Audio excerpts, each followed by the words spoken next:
Good morning. So I'm coming at you with a RTA, random thought alert. Dun dun dun. Nothing really brought this on. I was actually just taking a shower last night and pondering things.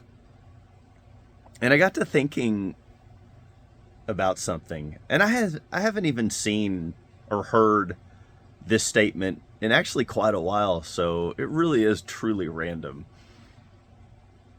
But I got to thinking about when people say, "Hey, I'm sending prayers, positive thoughts, and good vibes your way for your situation." I was like, yeah, that's really interesting.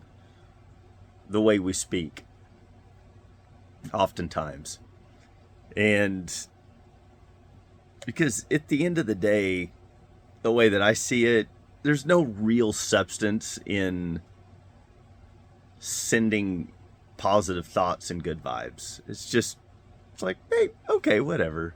I mean, it's not hurting anybody, I don't think, by saying things like that. It's just, there's no real substance in it.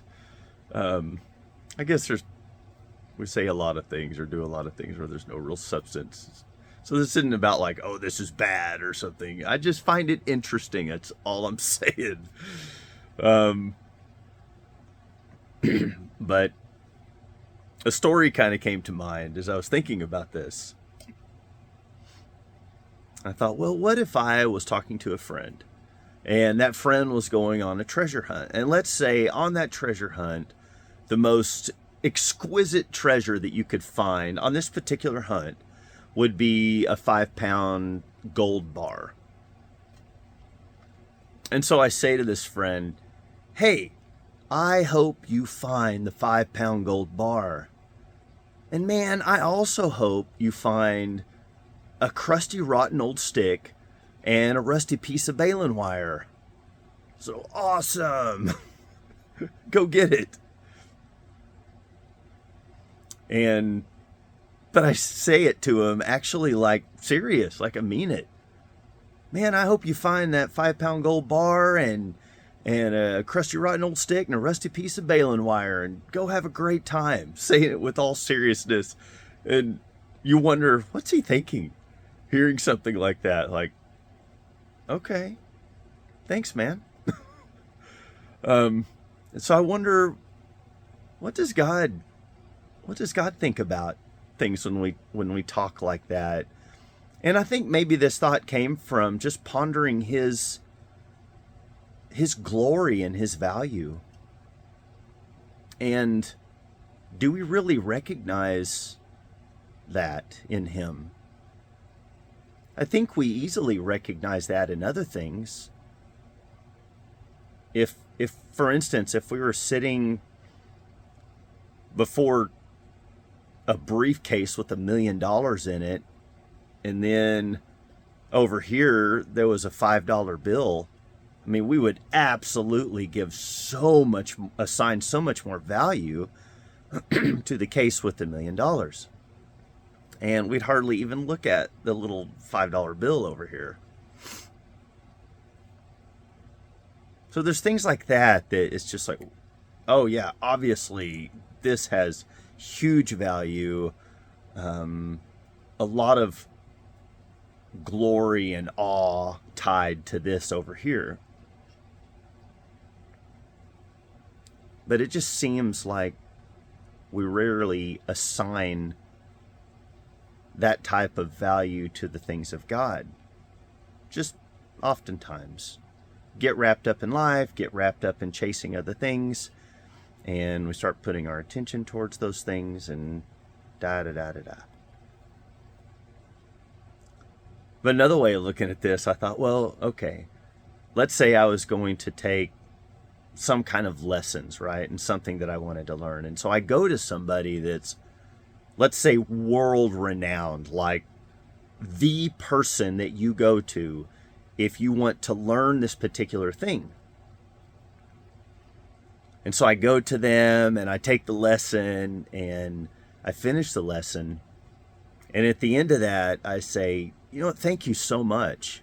And now I think I'm gonna head down to El Cheapo discount lessons across town and see if there's just anything that they can show me, possibly that you haven't.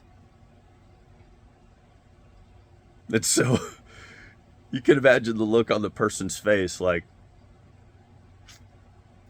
okay. How does that really make them feel? It's like, wow.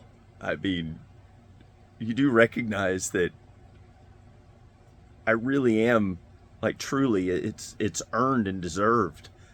I'm world renowned in this particular thing. Maybe not in all these other things, but in this particular area, it's like I'm the top person that you want to come in to learn this from. And so, in terms of how I think anyway, that he may look at these things, of course, his grace is there.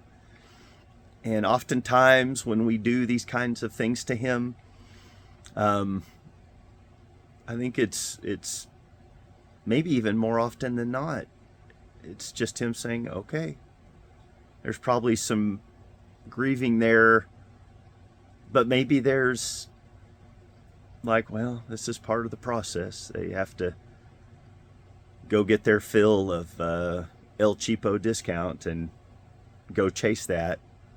But it's still, there's like a pain there. It's like, gosh, don't you see how much I love you? Don't you see the value, the brilliance of my glory? And really, truly, it's for your best. This isn't just, yes, it's true, like, as God, right? There is none more glorious than me, more brilliant than me.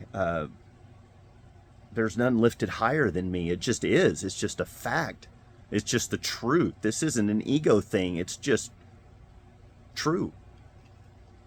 And it's kind of like, it's all for you, my child. It's I've invited you into this to share in this, and you go and you chase these other things and say these other things.